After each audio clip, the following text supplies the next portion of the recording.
дека сите останати пратеници од владеачкото мнозинство и дека владата на ВМРО ДПМН и коалицијата подеднакво се грижи за граѓаните и во општина Пробиштип и во сите останати општини и секое населено место во Република Македонија, зборуваат резултатите, колега Крмов.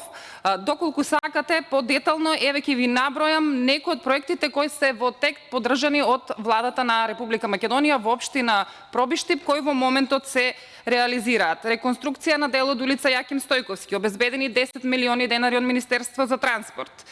Реконструкција во моментот на улица 3 април, обезбедени 9 милиони денари од Министерство за транспорт. Изградба на улица 3 во населба Калниште, обезбедени 4 милиони и 700 илјади денари од Министерство за транспорт. И не ми достасува времето да ви ги набројам сите проекти кои во моментот се реализираат во општина Пробиштип благодарение на владата на ВМРО ДПМН.